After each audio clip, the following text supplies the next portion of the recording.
equation of motion can be rearranged by this form, as you can see in this slide. Then we can apply the all property of eigenvalue problems, and especially for a symmetric matrix K. Then how does the symmetric matrix how the property of the symmetric matrix K? Let's see the important properties of symmetric eigenvalue problem. When we have, in general, we have n by n matrix A. In this case, this A is equal to K tilde.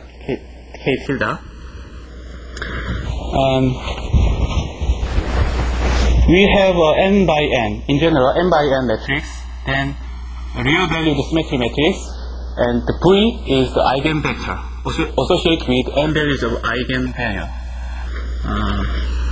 And this symmetric eigenvalue problem have these three important properties.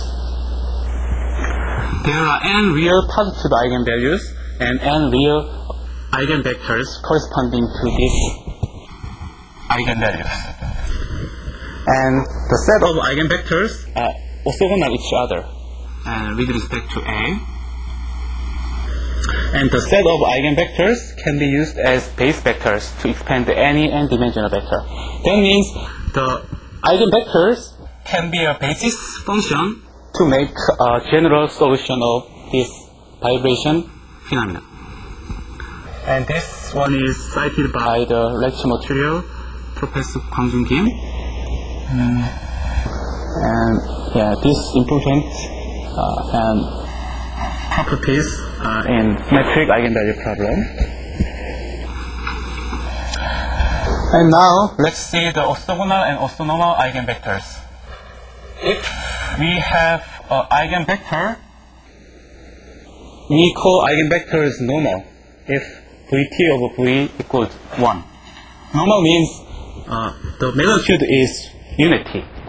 Therefore, the inner product of the vector has a unit magnitude, then the eigenvector is normal.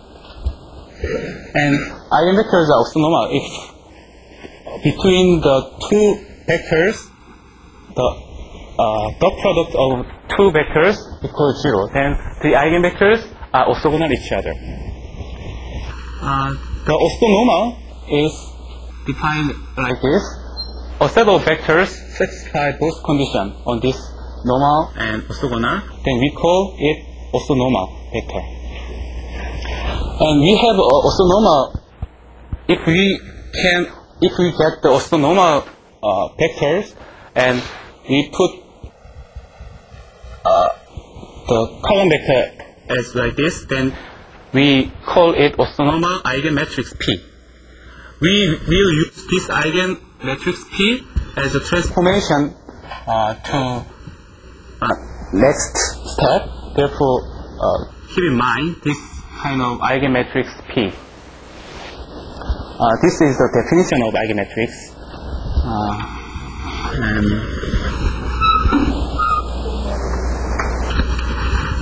So, return to the eigenvalue problem. In this case, then we can obtain this kind of equation, and we also rewrite it as like this by assuming V equal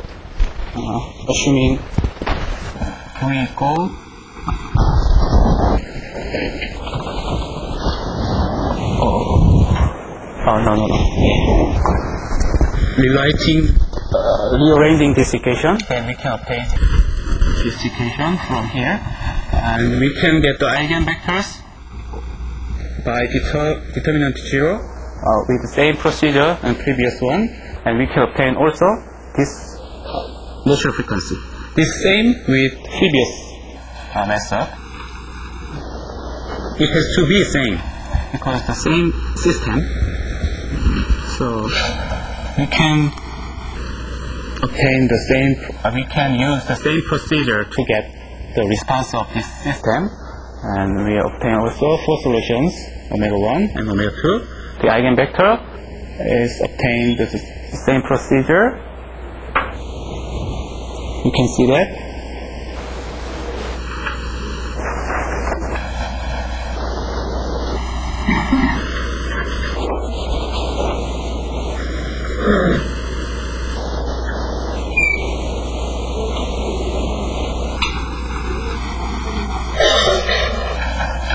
Then we can obtain the relation between eigenvectors V21 and V11, and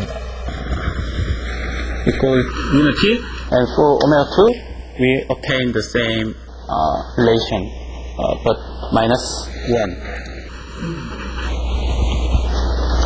And finally, we also the eigenvectors according to each natural frequency is like this. This is the same procedure as previous one. And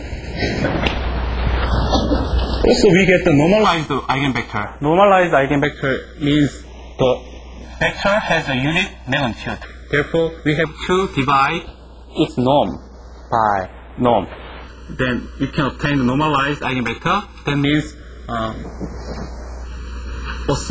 we can obtain orthonormal eigenvectors. And we obtain this kind of orthonormal eigenvectors each other. Then the orthonormal eigenmatrix also obtained by placing these eigenvectors like this. Okay.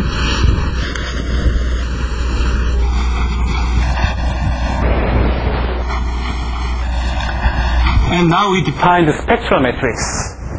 A spectral matrix is obtained from the P we defined in previous one, P transpose K tilde P. Then when we multiplying these three matrices, then we obtain the diagonal matrix. And we call the diagonal matrix as spectral matrix. And let's see the detailed components of this spectral matrix.